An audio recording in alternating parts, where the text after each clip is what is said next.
এই নিয়ে সপ্তমবারের মতো পাত্রপক্ষের সামনে এসে বসলাম আমি। মাথা থেকে পা পর্যন্ত খুঁটিয়ে খুঁটিয়ে দেখছেন সকলে আমায়। ইচ্ছা করছে এক্ষুনি না বলে দিই, কিন্তু মাথাটা ঘুরিয়ে পাশে বাবার অসহায়রত মুখটা দেখে পারলাম না কিছু বলতে। আমি অনেক চেষ্টা করলাম বাবাকে বোঝাতে, বাবা বুঝলেন না। এক প্রকার জোর করে নিজের মাথা দিব্যি দিয়ে এবার আনলেন আমায়। আরও বেশি ধাক্কা খেলাম যখন জানতে পারলাম পাত্রের পূর্বে এক স্ত্রী ও সন্তান আছে। আমি আদিবা, বয়স ৪৫। বাবা মায়ের একমাত্র সন্তান আমি। যখন যা চেয়েছি তখন তাই পেয়েছি। স্কুল কলেজে সুন্দরী মেয়েদের লিস্টে ছিল আমার নাম। সৌন্দর্যের পাশাপাশি অত্যন্ত স্মার্টও ছিলাম আমি। এমনকি এখনও সব কিছু সাজানো গোছানো এবং পরিপাটি পেতে পছন্দ করি। কোনো কিছু নিজের মনের মতন না পেলে সব কিছু এলোমেলো করে ফেলি। সেই আমার জন্য বাবা এমন পাত্র এনেছে শুনে কষ্টে আর রাগে মরে যেতে ইচ্ছে করছে আমার। পাত্রপক্ষ চলে যাবার পর সব কিছু ভাঙচুর করতে লাগলাম আমি। বাবা আমার রুমের দরজার কাছে এসে দাঁড়ালে এগিয়ে গিয়ে চিৎকার করে জানতে চাইলাম কেন এমন পাত্র আসলো আমাকে দেখতে। বাবা নীরবে মাথাটা নিচু করে জবাব দিলেন আমায়, তুমি যখন স্কুল শেষে কলেজে পা রেখেছ, তোমার জন্য একটার পর একটা বিয়ের প্রস্তাব এসেছিল। তুমি বিয়ে করতে চাওনি, বলেছ তুমি সুন্দরী। হাজার হাজার ছেলে পাগল তোমার জন্য। লেখাপড়া শেষে নিজের পায়ে দাঁড়ালে আরও ভালো প্রস্তাব আসবে তোমার জন্য। কিন্তু আমরা জানতাম আজকের এই দিনটা আসবে। তোমার মা বলতো এমন একটা দিন আসবে যেদিন কোনো প্রস্তাবই আসবে না। আজ দেখো সেই দিনটা এসেছে। তোমার মাথার চুলও পাকতে শুরু করেছে। গত 1 বছরে যতগুলো প্রস্তাব এসেছে তোমার জন্য প্রত্যেকে ডিভোর্সি। এই ছেলেটার স্ত্রী মারা গিয়েছে, একটা ছোট মেয়ে আছে, তাই একে তোমার উপযুক্ত মনে হয়েছে আমার কাছে। বাবা হিসেবে চাইবো তুমি এই ছেলেটাকে বিয়ে করে নাও। বাবার কথা শুনে আমি পাগল হবার উপক্রম। বাবার হাত টেনে নিজের গলাটা চেপে ধরে বললাম, আমাকে মেরে ফেলো তুমি।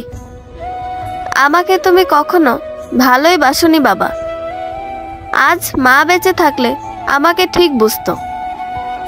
আমি কি কখনো তোমায় বলেছি আমার বিয়ে দাও?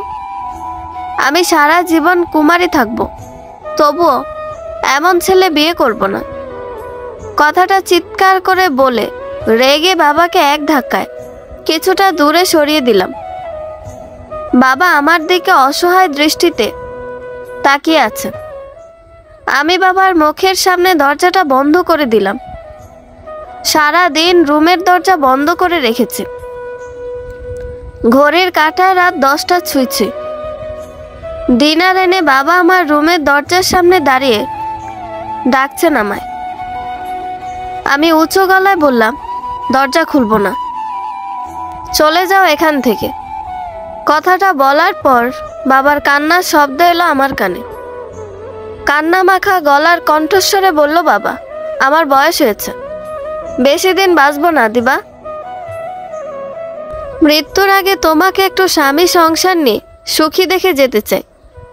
শুনেছি তোমার বন্ধু বান্ধবদের ছেলে মেয়েরও বিয়ে হয়ে গেছে। আমার চিন্তা হয় তোমার জন্য, তাই তোমাকে নিয়ে ভাবি। আমাকে আর কষ্ট দিও না দিবা। দয়া করে দরজাটা খোলো, খাবারটা খেয়ে নাও। একদিন দেখবে তোমার মায়ের মতন আমিও মরে গিয়েছি। সেদিন বুঝবে বাবা কেন এমন করছে। বাবার মুখে মারা যাবার কথাটা শুনে বুকের ভেতরটা মোচড় দিয়ে উঠল। মুহূর্তে নিজেকে নিঃস্ব অনুভব করতে লাগলাম, যেন সব রাগ চলে গেল আমার। ভাবতে লাগলাম, সত্যিই তো বাবা আমার একমাত্র ছায়া। সে না থাকলে তখন কি হবে আমার? কিছুক্ষণ ভাবার পর ছুটে গিয়ে দরজাটা খুলে দিলাম। দেখলাম বাবা নেই। খুঁজতে খুঁজতে বাবার রুমে গিয়ে দেখতে পেলাম বাবা উল্টো দিকে কাত হয়ে শুয়ে আছে। মনের ভেতরে একটা ভয় কাজ করলো আমার। বাবাকে টেনে ঘুরিয়ে নিয়ে দেখতে পেলাম বাবার চোখে পানি। হাত উঁচু করে পাঞ্জাবির হাতায় চোখের পানি মুছে উঠে বসলো বাবা। আমি বাবার পা ধরে ক্ষমা চাইলাম আমার ব্যবহারের জন্য। বললাম, আর কষ্ট দেব না তোমাকে। বাবা আমায় অনুরোধ সূচক দৃষ্টিতে তাকিয়ে বলল, এই বিয়েটা করে নাও আদিবা। আমি এই মুহূর্তে বাবাকে না বলতে পারলাম না। শুধুমাত্র বাবার খুশির কথা ভেবে রাজি হয়ে গেলাম। কিছুদিনের মধ্যে বিয়েটা হলো। খুব ধুমধাম ভাবেই হলো। এখন আমি বসে আছি বাসর ঘরে। মনে মনে ঠিক করে নিয়েছি এমন একটা মানুষকে কিছুতেই নিজের স্বামী হিসেবে মেনে নেওয়া চলবে না। দরজা খোলার শব্দে উঠে দাঁড়ালাম আমি। উনি সামনে এসে দাঁড়ালেই বিছানা থেকে বালিশটা নিয়ে ছুঁড়ে মারলাম ওনার মুখের উপরে। উনি হতভম্ব হয়ে তাকালে ক্ষিপ্ত মেজাজে বললাম আমি, আপনি জানেন ঠিক সময় বিয়ে করলে আজ আপনার থেকে 1000 গুণ স্মার্ট ছেলে আমার স্বামী হতো। কি যোগ্যতা আছে আপনার আমার মতো সুন্দরী এবং কুমারী মেয়েকে স্ত্রী হিসেবে পাবার? যান, বালিশ দিয়েছি, মেঝেতে বিছানা পেতে শুয়ে পড়ুন গিয়ে। আমি খাটে ঘুমাচ্ছি। নিজের কথাটা শেষ করে মুখ ঘুরিয়ে বিছানায় আসলাম। গহনাগুলো খুলে খাটের এক সাইডে লাইন দিয়ে সাজিয়ে রেখে অন্য সাইডটাতে শুয়ে পড়লাম আমি। মাঝরাত, ঘুমিয়ে আছি। ঘুমের মধ্যে কারো মৃদু গলার কণ্ঠস্বর শুনতে পেলাম আমি, যেন আমার নাম ধরে ডাকছে কেউ। আমি হালকা চোখ মেলতেই চোখে মুখে পানির ছিটা অনুভব করলাম। উঠে বসে চোখের সামনে মানুষটাকে দেখে দিলাম এক ধাক্কা। উনি ছিটকে গিয়ে নিচে পড়তে আমি দাঁড়িয়ে চিৎকার করে বলে উঠলাম, কোন সাহসে আপনি আমার মুখে পানির ছিটা দিয়েছেন? আর বিছানার কাছেও বা এসেছেন কোন সাহসে? ঘড়িতে তাকিয়ে দেখি রাত 2টার কাছাকাছি সময়। আমার মেজাজ আরো খারাপ হতে লাগলো। ওনার মাথা চাপড়াতে চাপড়াতে বললাম, মাথা ঠিক আছে আপনার? এত রাতে আমাকে আপনি জাগিয়েছেন? আপনি জানেন আমি রাতে ঘুমালে সকাল 10টার আগে উঠি না। আমার কথা শেষ হতেই উনি আমার হাতটা ঘুরিয়ে পেছনে নিয়ে মুচড়ে ধরলেন। আমাকে দরজার দিকে ইশারা করে বললেন, ওই যে দরজাটা দেখছেন, এখান থেকে সোজা বের হয়ে আপনার বাবার বাড়িতে চলে যান। আমি হাত ছাড়াবার চেষ্টা করে ক্ষিপ্ত মেজাজে বললাম, হাত ছাড়ুন আমার। সকাল হলে আমি চলে যাব। আপনার মতো একটা গুন্ডার সাথে থাকার কোনো ইচ্ছা আমার নেই। উনি আমাকে ঘুরিয়ে নিজের সামনে এনে বললেন, আয়নায় কখনো নিজেকে দেখেছেন? এত অহংকার কিসের আপনার? মাথার চুল অর্ধেক পেকে গেছে, শরীরের চামড়া ভাঁজ হতে শুরু করেছে, এরপরও বলেন আপনি সুন্দরী? আমার তো মনে হয় আপনি মাথা মতো একটা বুড়ি। কি বলতে চান আপনি? দেখুন, আপনাকে কিছু বলার কোনো ইচ্ছা আমার নেই। আমার একটা ছোট মেয়ে আছে, 6 বছর বয়স। একমাত্র ওর কথা ভেবেই আমি এই বিয়েটা করেছি, কারণ ও আপনাকে মা হিসেবে পছন্দ করেছিল। বাহ, চমৎকার! একটা বাচ্চা মেয়ে চাইলো আর আপনি বিয়ে করে নিলেন। আসল কথা বলতে বুড়া বয়সে আপনার বিয়ে করার শখ জেগেছিল, তাই আপনি বিয়ে করেছেন। এখন জানতো আমাকে ঘুমাতে দিন। অসহ্য লাগছে আপনার কথা শুনতে আমার। আপনি কিন্তু বেশি বলছেন। আর কি বলেছিলেন যেন আমাকে? মেঝেতে ঘুমাতে? আমার ঘরে আমি কেন মেঝেতে ঘুমাবো? বেশ করেছি বলছি। বিয়ে কেন করেছেন আমাকে? আপনি রাজি না হলে এই বিয়েটাই হতো না। বিয়ের আগে না বলে দিতে পারেননি? হ্যাঁ বলতাম, যদি জানতাম আপনি এত অসভ্য। তাহলে কিছুতেই আপনাকে বিয়ে করতাম না আমি। কি বললেন আপনি? আমি অসভ্য? আপনি কি হ্যাঁ একটা আনস্মার্ট, ঝগড়ুটে, গেও ভূত কোথাকার। আমি তো বিশ্বাসই করতে পারছি না যে আমার মতন একটা সুন্দর মেয়ের আপনার সাথে বিয়ে হয়েছে। এভাবে কথা কাটাকাটি আর ঝগড়া করে সারাটা রাত পার করে দিলাম।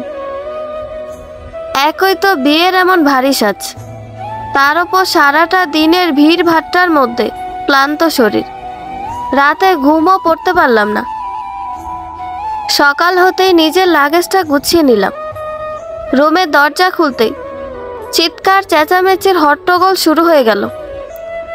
আমাকে দেখেই 2-3টা মেয়ে ছুটে এলো আর আমায় জড়িয়ে ধরে বলল, কাকিমা তুমি খুব মিষ্টি দেখতে, দেখলে মনে হয় তোমার বয়স এখনো সে 18-19।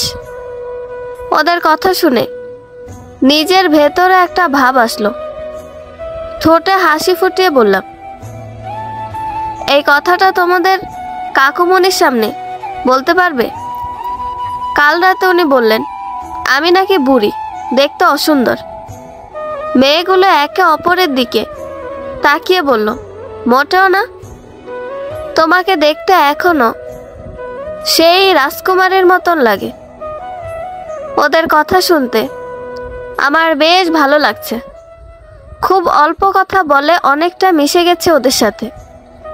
ব্রেকফাস্ট করতে টেবিলে বসে তাকিয়ে শুধু মানুষ গুনছি। 1 থেকে শুরু করে 21 পর্যন্ত এসে এদিকে ওদিকে তাকিয়ে দেখছি আর কেউ আছে কিনা। বাপরে, একটা যৌথ পরিবারে যে এত মানুষ হতে পারে তা এখানে না আসলে বোঝা হতো না।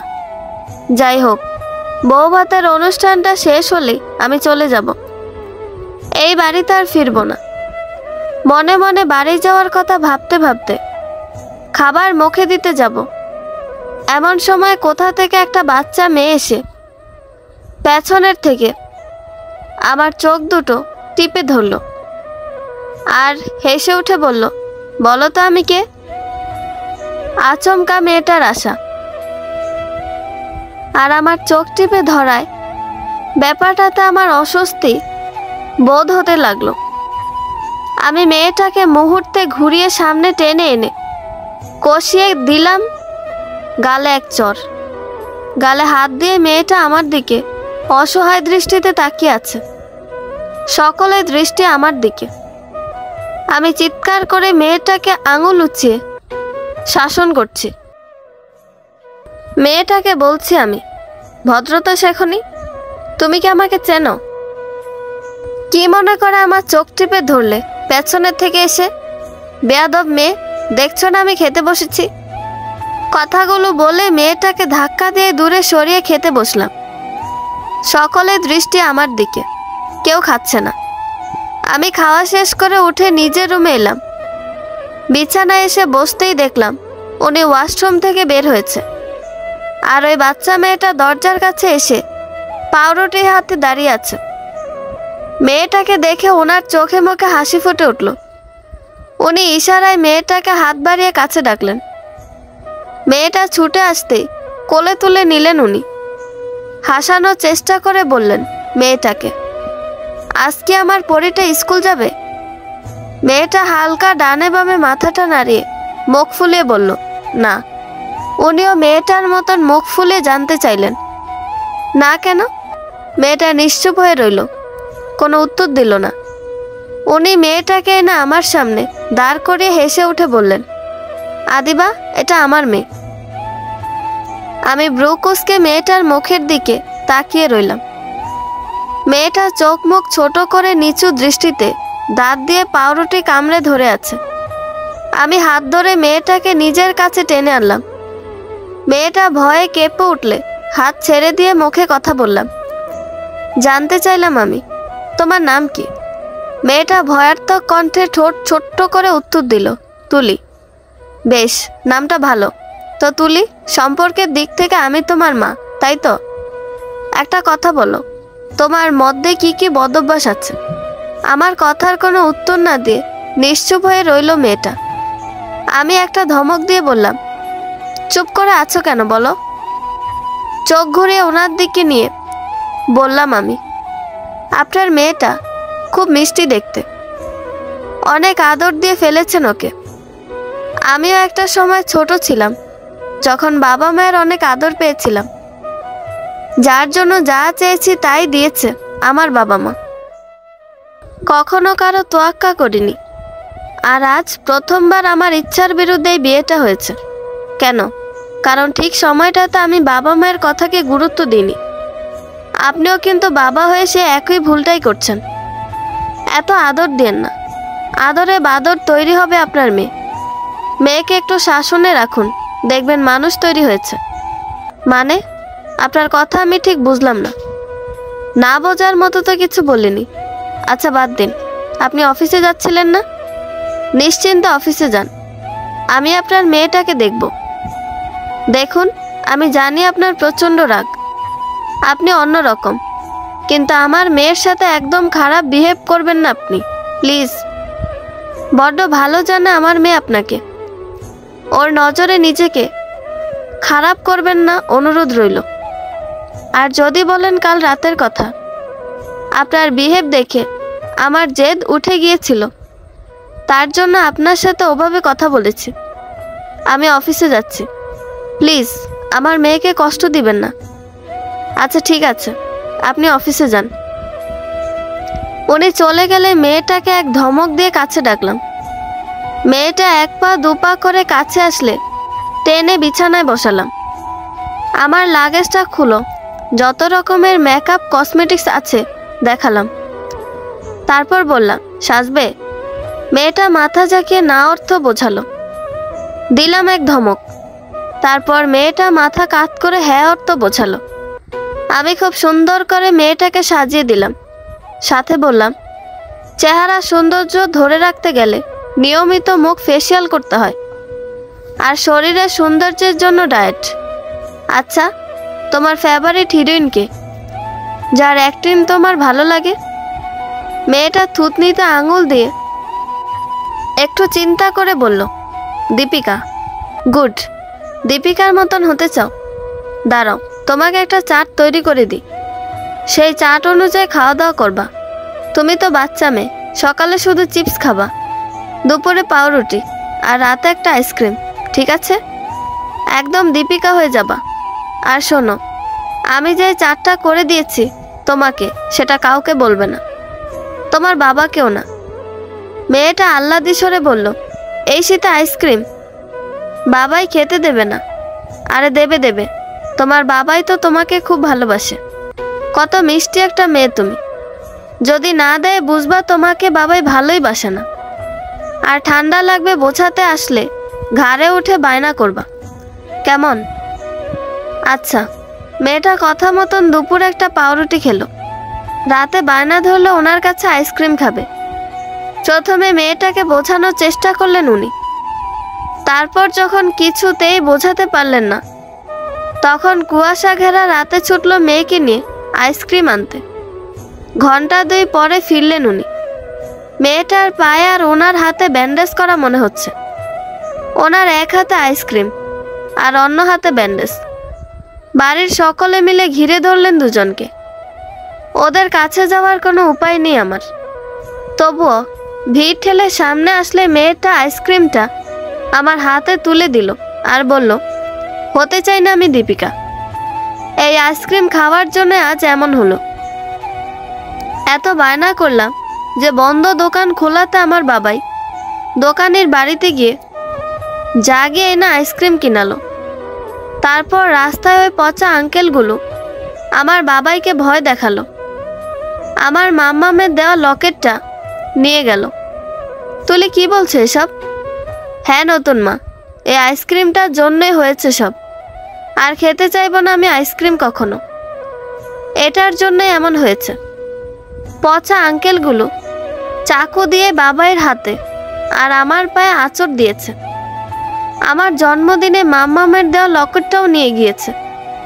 আমি কিছু বলবো, উনি আমাকে কিচ্ছু বলতে দিলেন না। উঠে এসে হাত ধরে টেনে রুমে নিয়ে আসলেন। আমার লাগেজটা উঠে হাতে ধরিয়ে দিয়ে বললেন, এই মুহূর্তে বেরিয়ে যাবেন আমার বাড়ি থেকে। আমার মেয়েটার জন্য আপনাকে আমি বিয়ে করেছিলাম, আর আপনি আমার মেয়ের সাথে এমনটা করতে পারলেন? দীপিকা বানাতে চান তাই না? আপনি কখনোই মা হতে পারবেন না। এখনই আপনার বাবার বাড়িতে রেখে আসবো আপনাকে। আসুন। আমার হাত ধরে টেনে গাড়িতে নিয়ে বসালেন উনি। ড্রাইভ করতে করতে রাগী দৃষ্টিতে বাঁকা তাকাচ্ছেন, আর আমি শক্ত গলায় বলে উঠলাম, ডিভোর্স পেপারটা পাঠিয়ে দিন। আমার কথাটা শুনে উনি গাড়িটা থামিয়ে দিলেন। কিছুক্ষণ চুপ থেকে আবার ড্রাইভে মনোযোগ দিলেন। গাড়িটা আমার বাড়ির সামনে দাঁড় করে নেমে ঘুরে এসে আমার হাত ধরে টেনে গাড়ি থেকে নামালেন। মেন ডোরের দরজাটা খোলা ছিল, ভেতরের সবগুলো লাইট বন্ধ। বাবার রুমে এসে দাঁড়ালে খেয়াল করলাম বাবা ঘুম।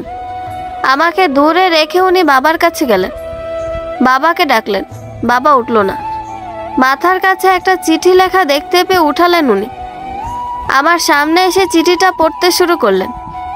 আদিবা মা, আমি জানি যতদিন আমি বেঁচে থাকবো তুই তোর বিবাহিত জীবনে সুখী হতে পারবি না। তোকে আমি চিনি, কিছু একটা করে চলে আসবি আমার কাছে, তাই আমি চলে যাচ্ছি। তুই তোর স্বামী সন্তান নিয়ে সুখে থাকিস। চিঠিটা পড়া শেষ করে ভালো থাকো আদিবা কথাটা বলে হুড়মুড় করে চলে গেলেন উনি। রাত এখন 1:30টার কাছাকাছি সময়। বাবা নেই, এটা যেন আমার বিশ্বাসই হচ্ছে না। তাকিয়ে দেখতে পেলাম বাবার হাতের মুঠোয় ঘুমের ওষুধের শিশিটা। একদম স্তব্ধ হয়ে রইলাম আমি, যেন আমার পায়ের নিচ থেকে মাটি সরে যাচ্ছে। আবার ভয়ও করছে, কারণ এই মুহূর্তে আমার সামনে বাবার লাশ। এত রাতে আমি কি করব? কাকে ডাকবো? কখনো তো কারোর সাথে মিশিনি, কোনো প্রতিবেশীদের সাথেও তেমন কথা বলিনি। কোথায় যাব, কি করবে, এসব ভাবতে ভাবতে বাবার দিকে অগ্রসর হলাম। বাবার কাছে এসে বসে হাত থেকে ঘুমের ওষুধের শিশি ছাড়াতে চাইলাম। বাবার হাতে আমার হাতের ছোঁয়া পড়তে দেখতে পেলাম বাবা ঘুরে তাকিয়েছে আমার দিকে। আমি এক চিৎকার দিয়ে উঠে দাঁড়াতে কারো সাথে ধাক্কা খেলাম। পেছনে ঘুরে তাকিয়ে দেখলাম উনি দাঁড়িয়ে আছেন, আর বাবা উঠে বসে আমার দিকে তাকিয়ে আছে। আমি চিৎকার জুড়ে খিচে চোখ বন্ধ করে বললাম, ভূত ভূত ভূত। উনি আমার মুখটা টিপে ধরলেন। আমি থামলে বাবা আর উনি হাসতে শুরু করে দিলেন। বাবা হাসতে হাসতে বিছানা ছেড়ে উঠে আমার সামনে এসে দাঁড়িয়ে বললেন, কি কেমন লাগে? আমি প্রশ্নসূচক দৃষ্টিতে তাকালাম। বাবা আমার মাথায় হাত রেখে বললেন, আমি না থাকলে কেমন লাগবে তোর, সেটা বোঝালাম। বিয়েটা ভাঙার জন্য একটা ছোট্ট মেয়েকে কষ্ট দিলি তুই। সারাটা দিন মেয়েটা ক্ষুধা লাগলেও খায়নি, কেন জানিস? তুই খুশি হবি তার জন্য। তোর খুশির জন্য, তোর একটু মন পাবার জন্য এমন করেছে মেয়েটা তোর কথা রাখতে। বাচ্চারা ফেরেশতার মতো হয় মা, ওদেরকে কষ্ট দিতে নেই। একটু মা হবার চেষ্টা করিস। তার মানে সবটা তোমাদের সাজানো নাটক ছিল? পাশ থেকে উনি বললেন, হ্যাঁ নাটক। বিয়েটাকে খেলা পেয়েছেন আপনি? ইচ্ছা হলে বিয়ে করলেন আর 2 দিন পরে ডিভোর্স দিয়ে দিলেন। আমি আপনার মতন নই, তাই এটা আমার সাথে যায় না। আমার মেয়ে আপনাকে মা হিসেবে চেয়েছে, আর যেহেতু আমাদের বিয়েটা হয়েছে সেহেতু আপনি ওর মা। এটা আপনি যত দ্রুত সম্ভব মেনে নিতে শিখুন। আপনার কাছে আমি গেও খ্যাত যেমনই হই না কেন, আমি আপনার স্বামী।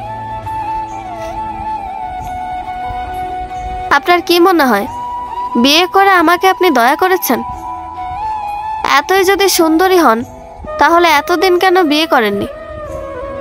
আজ আপনি আমার স্ত্রী, সেটা মানেন আর না মানেন, সত্য কখনো মিথ্যা হয়ে যাবে না।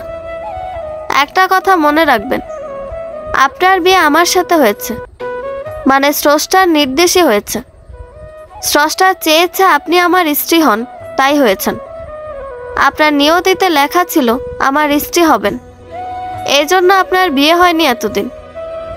এখন আমার সংসার, আমার মেয়ে, সবকিছু আপনাকে নিজের ভেবে দেখতে হবে। আর কি যেন বলেছিলেন? ডিভোর্স পেপার পাঠিয়ে দেওয়ার কথা। কখনো পাঠাবো না, কারণ সম্পর্ক বিচ্ছেদ আমি পছন্দ করি না, নিজের সাথে তো মোটেও নয়। কথাগুলো একদমে বলে নিঃশ্বাস ফেলে ঘুরে দাঁড়ালেন উনি। হালকা ঘাড় ঘুরিয়ে এক পাশ হয়ে আমাকে বললেন, আপনি কি যাবেন, নাকি আপনাকে উঠিয়ে কোলে করে নিয়ে যাব আমি? আমি মাথাটা উপরে নিচে নাড়িয়ে হাতের ইশারায় চলুন বলে এগুলাম সামনে। উনি এসে আমার হাতটা ধরে বসলেন।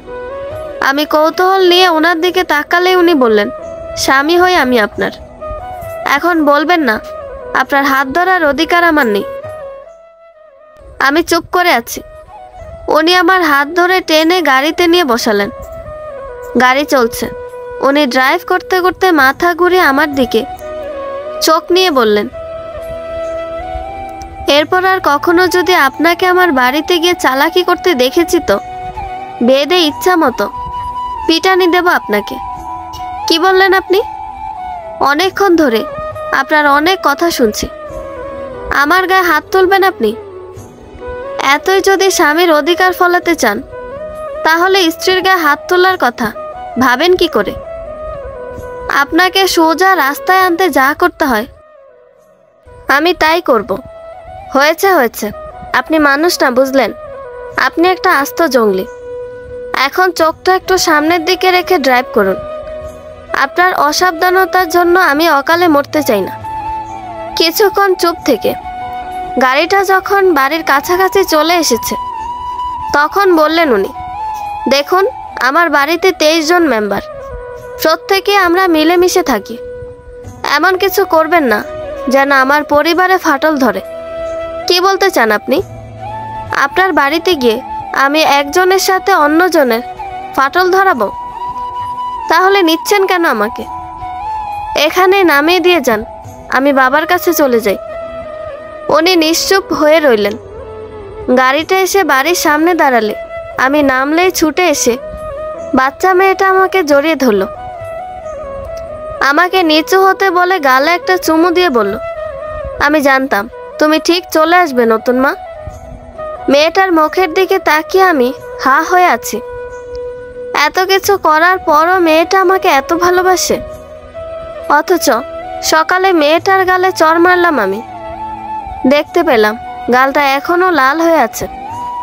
নিজের অজান্তেই আমার হাতটা মেয়েটার গালের উপরে চলে গেল। আলতো হাত বুলিয়ে আমিও একটা চুমু এঁকে দিলাম মেয়েটার গালে।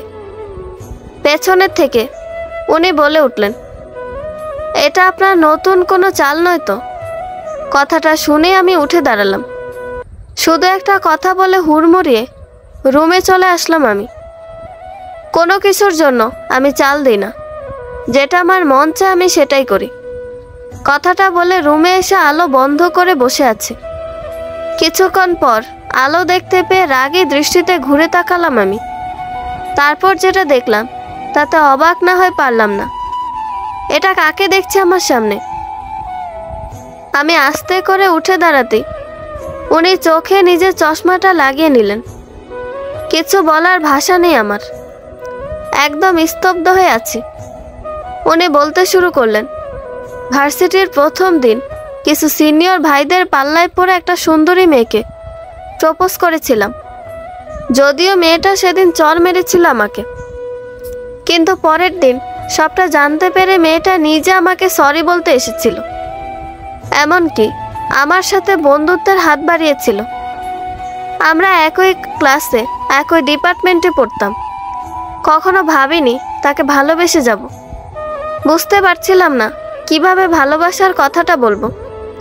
তারপর একদিন সে নিজে এসে বলল আমাকে ভালোবাসি। আমি অনেক খুশি হয়েছিলাম। মনে হচ্ছিল পৃথিবীর সব সুখ হাতের মুঠোয় পেয়ে গেছি আমি।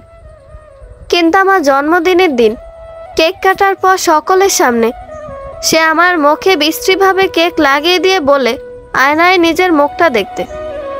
তার মতন সুন্দরী মেয়ের যোগ্য নাকি আমি নই। টাইম পাস করতে সে আমার ভালোবাসা নিয়ে খেলেছে।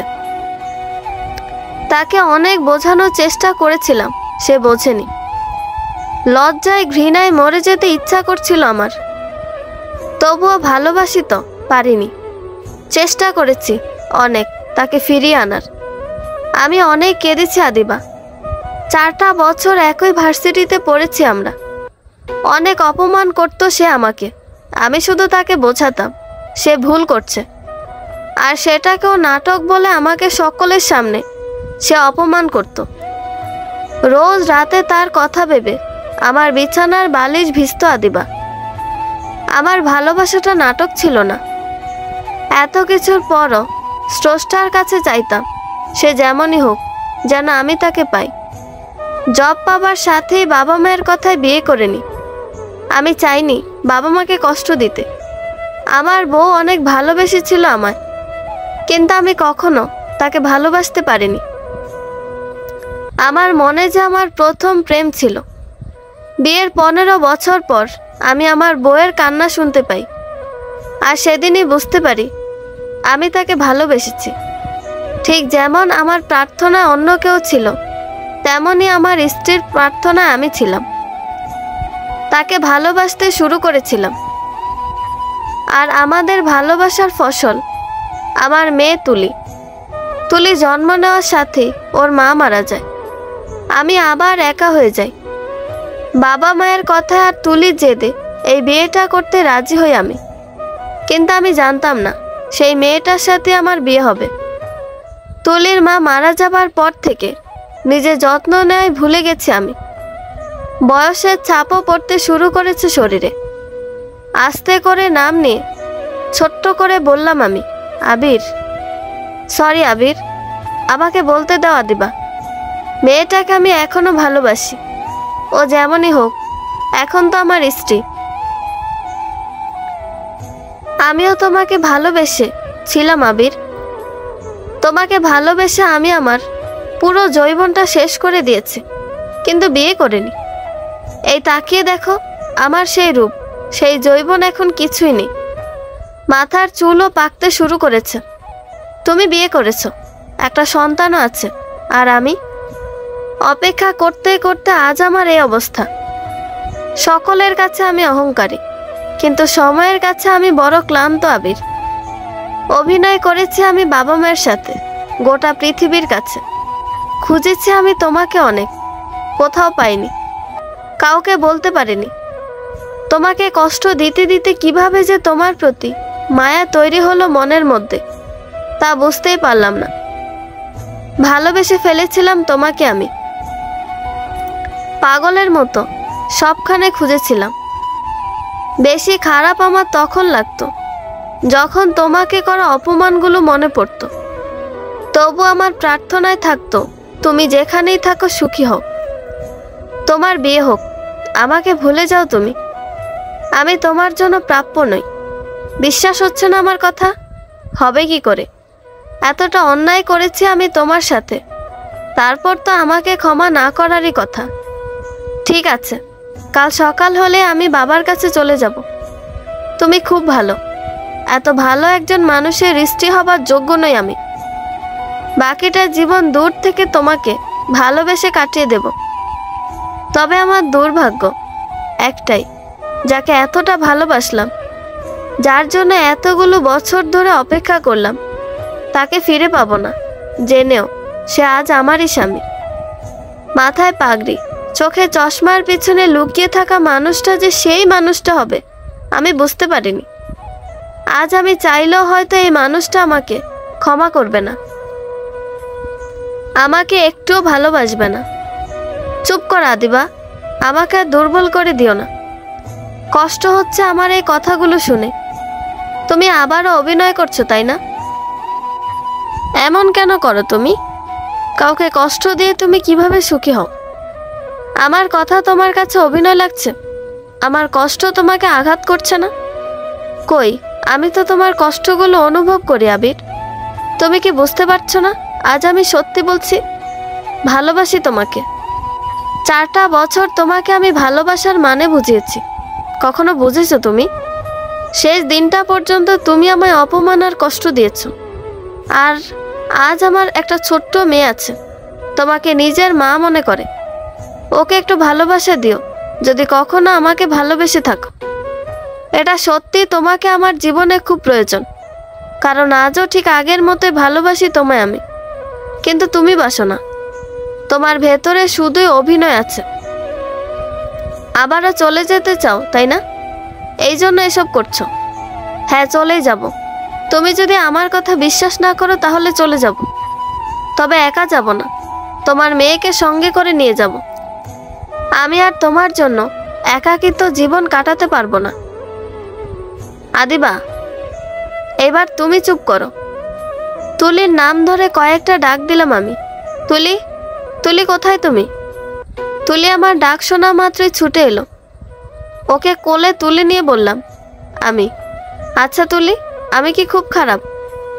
তুলি একটু চুপ থেকে ভেবে বলল, না তো নতুন মা, তোমাকে কি কেউ খারাপ বলেছে?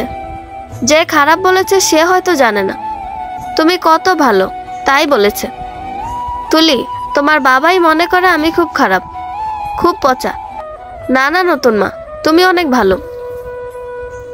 আমার এখানে ভালো লাগছে না, বাবার কাছে গিয়ে কিছুদিন থাকবো। তুমি কি আমার সাথে যাবে? তুলি কিছুক্ষণ ভেবে বলল, বাবাইও যাবে আমাদের সাথে? না, তোমার বাবাই কত বিজি মানুষ, আমাদের জন্য সময় নেই। যাও, তোমার সুন্দর সুন্দর জামা কাপড়গুলো নিয়ে এসো, আমি গুছিয়ে দিই। ঠিক আছে। তুলি চলে গেলে আবির আমাকে নাম ধরে ডাকলো, আদিবা। আমি আবিরের মুখোমুখি হয়ে দাঁড়িয়ে বললাম, আর দেখো না আমাকে কখন আবির। আমি তুলির রুমে যাচ্ছি, ওখানে ঘুমিয়ে পড়ব। আর যদি কখনো আমাকে বিশ্বাস হয় তখনই কাছে এসো।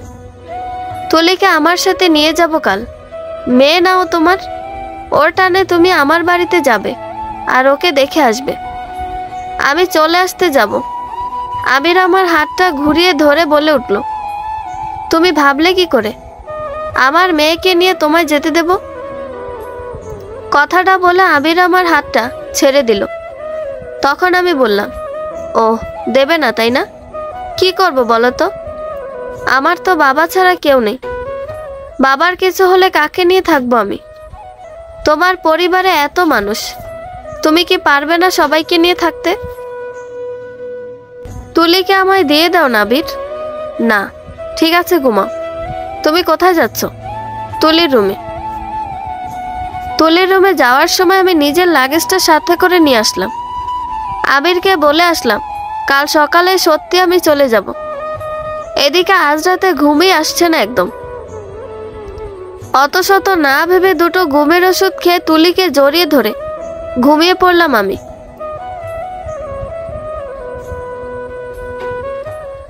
ঘুম যখন ভাঙলো আমার, নিজেকে হসপিটালে আবিষ্কার করলাম।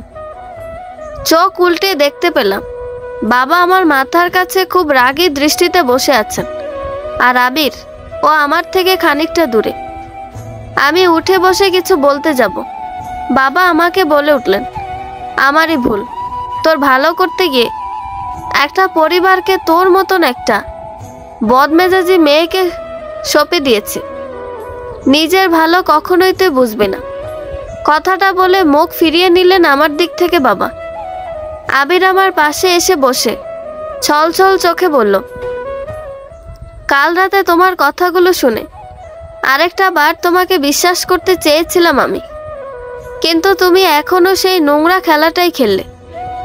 এভাবে আমাকে কষ্ট দিতে ভালো লাগে তোমার? তুমি জানো তোমাকে আমি এখনো ভালোবাসি, আর তাই আমার দুর্বল জায়গাটাতে আঘাত করো বারবার, নিজে জিতবে বলে। আবিরের কথার কোনো অর্থ বুঝতে পারলাম না আমি। আবিরের কাছে আমি জানতে চাইলাম, কি বলছো এসব? আমি কিছুই বুঝতে পারছি না। হসপিটালে আমি কিভাবে আসলাম আবির? আবির উঠে দাঁড়িয়ে উল্টো ঘুরে বলল, নাটক বন্ধ করো আদিবা, কিচ্ছু বুঝতে পারছো না তাই না? সকালে যখন তোমার মাথার কাছে ঘুমের ওষুধের পাতাটা দেখতে পেলাম আমি, কি অবস্থা হয়েছিল আমার বুঝতে পারছো? ভেবেছিলাম এবার হয়তো তোমাকে আমি সারা জীবনের জন্য হারিয়ে ফেললাম, কিন্তু না, তোমাকে তো জিততে হবে। মন ভাঙার খেলা আর কত খেলবা দিবা? হসপিটালে না আনলে আমরা তো জানতেই পারতাম না তুমি 2টা ঘুমের ওষুধ খেয়েছো। বাকি ওষুধগুলো নিশ্চয়ই ফেলে দিয়েছো। আবিরের বলা কথাগুলো শুনে এতক্ষণে বুঝলাম কি করেছি আমি। কিন্তু সামান্য একটা বিষয়কে এত বড় করে দেখার কি আছে? আবিরকে বললাম, সামান্য একটা বিষয়। রাতে ঘুম না আসলে মাঝে মাঝে ওষুধ খাই আমি। কাল রাতে তোমার কথা ভেবেই ঘুম হচ্ছিল না আমার। অনেক টেনশনে ছিলাম, তাই 2টা খেয়েছি ওষুধ। ভুল করেছি আমি। এটাও নাটক মনে হলো তোমার? আচ্ছা আবির, সবসময় তুমি সত্যি বলো তাই না? এতই বলো ভালোবাসো, আমি কষ্ট দিই তোমায়। তুমি কি কষ্ট দাও না আমায়? আমার এতগুলো বছরের কষ্ট সব একান্তই আমার। তুমি দেখোনি তাই ওগুলো মিথ্যা। আমার থেকে সুখী তো তুমি হয়েছ। বিয়ে করেছো, একটা মেয়ে হয়েছে তোমার। আর আমি তোমার জন্য অপেক্ষা করতে করতে, তোমাকে ভালোবাসতে বাসতে আমার মাথার চুলও পাকিয়ে ফেলেছি। সকলের কাছে এখন আমি অহংকারী, জেদি, বদমেজাজি। আর কাউকে কিছু বোঝানো নেই আমার। তোমার যা ভাবতে হয় ভাবো। বাবাকে বললাম, তোমাকেও কিছু বোঝাতে চাই না আমি। আবিরের সাথে তুমিও আমাকে ভুল বুঝেছ, তাই আর বললেও তোমাদের কারো কাছে যাব না আমি। কষ্ট দিয়েছ তোমরা আমাকে। এখন আবিরের মতো তুমিও বলো বাবা, এটা আমার নাটক। কাউকে আর কিছু বলার প্রয়োজন মনে করি না আমি। যতটুকু বোঝানোর বলার তা হয়ে গেছে। উঠে দাঁড়ালাম আমি। দুজনকে একটা বার ভালোভাবে দেখে নিয়ে হসপিটাল থেকে মুহূর্তে ছুটে বেরিয়ে আসলাম। আর তাকালাম না পেছনে ঘুরে। হসপিটালের সামনে তুলিকে দেখতে পেলাম আবিরের 3 ভাতিজার সাথে আইসক্রিম খাচ্ছে। আমাকে দেখে কাছে এসে বলল, আইসক্রিম খাবা নতুন মা? আমি হালকা মাথা জাগিয়ে কেঁদে উঠলাম। নিচু হয়ে একবার তুলিকে জড়িয়ে ধরে ওর সারা মুখে চুমু দিয়ে গালটা ধরে বললাম, আমি কি খুব খারাপ তুলি? এত জঘন্য আর বদমেজাজি যে আমাকে বিশ্বাস করা যায় না। তুলি ওর আইসক্রিম ভেজা ঠান্ডা হাতে আমার চোখের পানি মুছিয়ে দিয়ে বলল, কেঁদো না নতুন মা, তুমি অনেক ভালো। পেছনের থেকে আবিরের কণ্ঠ শুনতে পেয়ে তুলিকে ছেড়ে দিলাম। আবির আমার হাত ধরে টেনে নিজের দিকে ঘুরিয়ে নিল। আমাকে কিছু বলতে যাবে, আমি ওর থেকে নিজের হাত ছাড়িয়ে নিয়ে বললাম, একদম ছোবে না আমাকে। ভালোবাসনি আমাকে কখনো। সত্যিকারের ভালো আমিই বেসেছি তোমাকে। বিয়ে কেন করলে আমাকে তুমি আবির? বেশ ভালোই তো ছিলাম। দূরে থেকে যতটা না কষ্ট পেয়েছি তোমাকে ভেবে, কাছে এসে তার চেয়ে 1000 গুণ বেশি কষ্ট দিয়েছ আমাকে তুমি। নিজেকে খুব মহান মনে করো তাই না? হ্যাঁ, আমি খারাপ, তাই খারাপ হয়ে থাকি। আসল কথা কি সেটাও জানি। তুমি আর আমাকে ভালোবাসো না। তুলির জন্য আমাকে তোমার প্রয়োজন। তুলি ভালোবাসে আমায়। আদিবা, চুপ করো আবির, আর কিচ্ছু বলো না। কাল রাত থেকে অনেক কষ্ট দিচ্ছ আমায় তুমি। আমার কথা শেষ না হতেই আচমকা আবির আমার মাথাটা ঝাপটে ধরল নিজের বুকের মাঝে। আমি নিথর হয়ে আছি, 2 চোখ বেয়ে পানি পড়ছে।